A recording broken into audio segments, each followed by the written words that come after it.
Berarti metode velocity, tensi, dan flebotomi.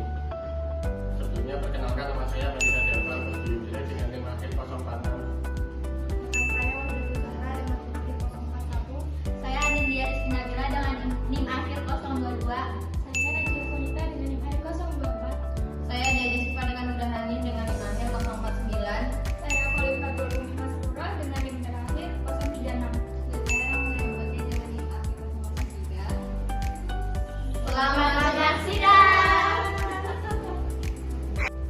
Tahap pre-pemeriksaan yang pertama yaitu ada desinfeksi meja kerja dengan alkohol 70%.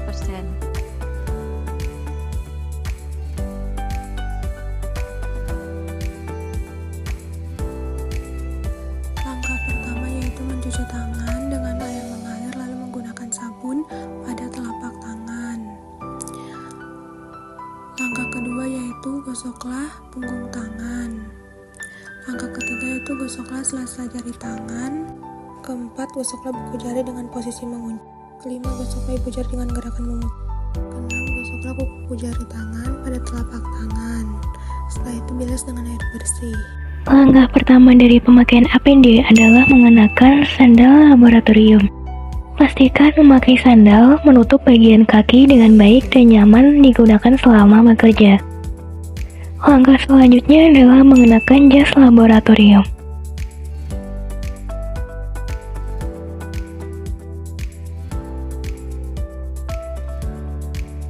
Gunakan jas laboratorium dengan merapikan kerah dan kancingkan seluruh bagian depan agar tubuh terlindungi dari percikan bahan kimia. Kemudian langkah yang ketiga adalah memakai masker. Pastikan masker menutup bagian hidung dan mulut dengan sempurna dan tekan bagian hidung agar masker pas dan tidak longgar. Selanjutnya di tahap terakhir adalah mengenakan handscoon atau sarung tangan. Pastikan ukurannya pas dan tidak longgar sehingga tangan terlindungi selama melakukan aktivitas di laboratorium. Dengan menggunakan APD secara berurutan dan benar, kita menjaga keselamatan diri dan orang di sekitar. Persiapan alat bahan pada pemeriksaan HB metode POCT yang pertama ada autoklik, yang kedua ada lancet, yang ketiga ada kapas kering, yang keempat ada alkohol swab atau kapas alkohol, yang kelima ada strip HB, dan yang terakhir ada alat HB POCT. Selanjutnya kita masuk ke pemeriksaan yaitu pemeriksaan HB dengan metode POCT. Langkah pertama yaitu membuka alkohol swab untuk mendesinfektan jari yang akan ditusuk nantinya. Bisa memilih jari manis ataupun jari tengah. Lalu jari tersebut dipijat perlahan. Setelah dipijat, beri alkohol swab tadi diusap ke jari yang akan ditusuk. Lalu setelah itu tusuk menggunakan autoklik. Pastikan alat tersebut sudah di setting sebelumnya. Lalu hapus pada usapan pertama dan yang kedua diteteskan kepada alat tersebut. Lalu kita tunggu hasilnya. Dan hasil pemeriksaan kali ini yaitu normal dan bisa untuk donor darah. Terima kasih. Baik, setelah hasil pemeriksaan HB yang sudah didapatkan, sekarang kita akan lanjut ke pemeriksaan tekanan darah. Pertama, siapkan alat sphygmomanometer dan stetoskop. Posisikan pasien dalam keadaan duduk tenang, kaki tidak menyilang dan lengan di meja setinggi jantung. Lalu pasang manset di lengan atas 2-3 cm di atas lipatan siku dengan ukuran yang sesuai dan letakkan stetoskop di arteri brachialis.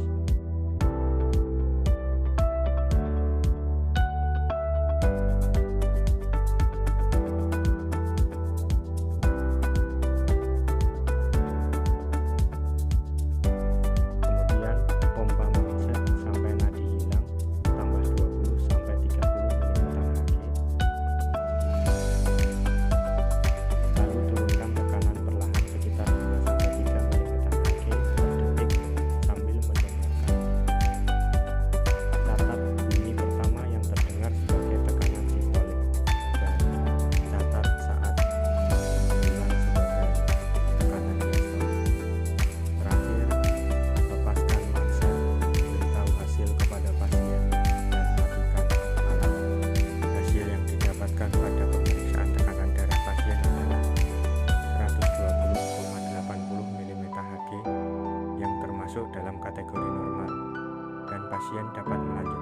proses donor darah. Alat dan bahan yang kita butuhkan adalah ada alkohol. Lalu yang kedua adalah spuit atau jarum suntik. Dan yang ketiga adalah kapas. Kemudian yang terakhir adalah tourniquet.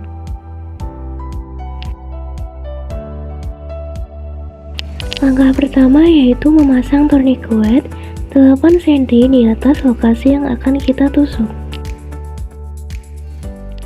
Kemudian kencangkan tourniquet, lalu dengan posisi tangan yang menggenggam. Lalu kita palpasi untuk menemukan venanya. Apabila kita sudah menemukan letak vena, kita olesi dengan alkohol swab terlebih dahulu yang steril.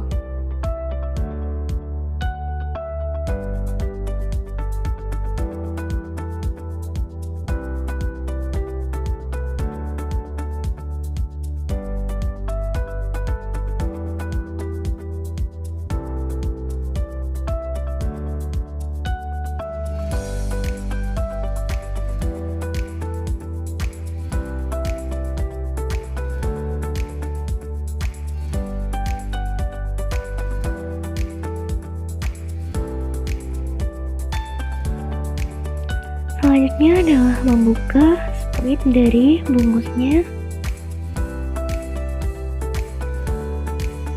Kemudian kencangkan needle dan keluarkan udaranya.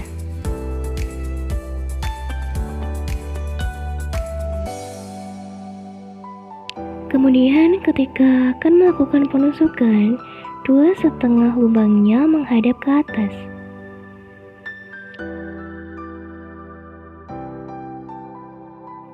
Ketika darah sudah keluar, kita bisa menarik spuitnya.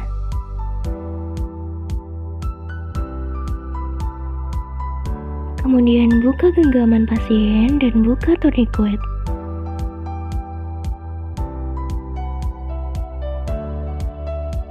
Kemudian kita tutupi dengan kaca steril. Setelah itu, jarum bisa ditarik. Tekan bagian lokasi yang sudah tertusuk.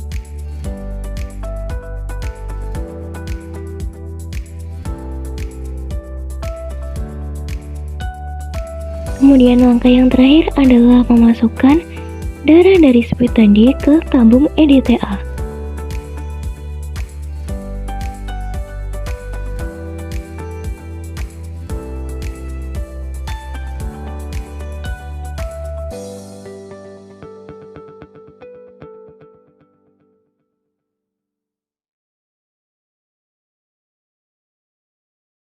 Praktekkan komunikasi kepada pasien sebelum melakukan teknik flebotomi, baik secara verbal maupun non-verbal. Sebelum melakukan komunikasi kepada pasien, hal pertama yang dilakukan adalah menggunakan alat pelindung diri.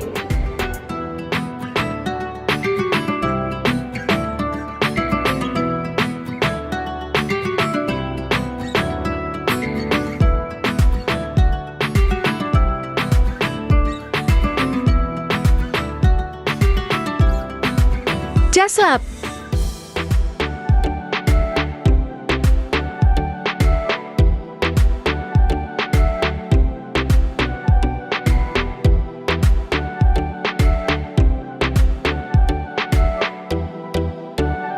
Masker. Berikut adalah video komunikasi secara verbal kepada pasien.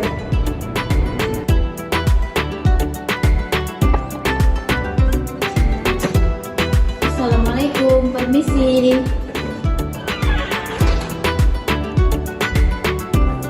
Selamat sore Kak, ada yang bisa saya bantu? Ini Mbak dari dokter. Baik, silahkan duduk. Baik Mbak, sebelumnya perkenalkan, nama saya Lintang Dara Yunika. Saya petugas laborat pada sore hari ini. Sebelumnya mohon untuk disebutkan namanya Mbak. Namanya Nafitsa Binati Ngayu. Baik, untuk alamatnya. Alamatnya Wonosobo. Untuk umurnya Mbak. 25 tahun. Baik, ini dari dokter diminta untuk pemeriksaan darah rutin. Nanti kita akan melakukan pengambilan darah vena di bagian lengan atas. Akan terasa sedikit sakit, tapi hanya sebentar ya Mbak. Mohon untuk tidak ditarik atau digerakkan saat pengambilan darah. Nanti setelah pengambilan darah akan diberikan plester. Setelah Setelah 15 menit, bisa untuk dibuka. Setelah melakukan pengambilan darah, jika bengkak atau memar dapat dikompres dengan air hangat atau air dingin. Ada yang mau ditanyakan, Mbak? Baik, Mbak, silakan masuk untuk ke ruang flebotomi. Berikut adalah komunikasi kepada pasien secara nonverbal.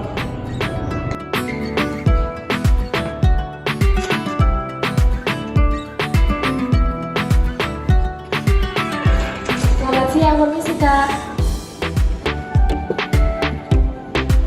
Baik, selamat siang Kak. Yang bisa saya bantu? Silahkan duduk.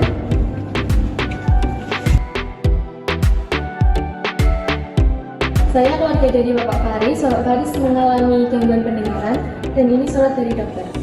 Baik, sebelumnya ini siapanya Bapak Faris? Saya anaknya. Baik, sebelumnya perkenalkan Mbak, nama saya Lintang Dara Yunika. Saya petugas laboran pada siang hari ini. Baik Mbak, mohon dibantu untuk komunikasi kepada Bapaknya. Sebelumnya nama Bapaknya siapa Mbak? Muhammad Abdul Faris. Alamatnya? Alamatnya Purwodadi. Oke, untuk umurnya berapa ya Mbak Bapaknya? 40 tahun Mbak. Baik Mbak, ini nanti kan kita mau melakukan pemeriksaan darah rutin. Nanti kita akan melakukan pengambilan darah vena pada bagian lengan atas.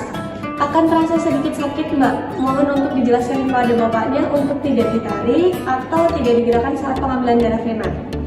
Nanti setelah dilakukan pengambilan darah vena akan diplester atau ditutup kain. Bisa dibuka setelah 15 menit.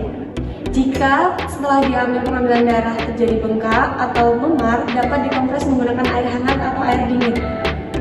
Baik, ada pertanyaan Mbak? Tidak Mbak. Baik, mohon dijelaskan kepada Bapaknya ini Mbak. Baik, selanjutnya silahkan masuk ke ruang flebotomi Mbak. Iya.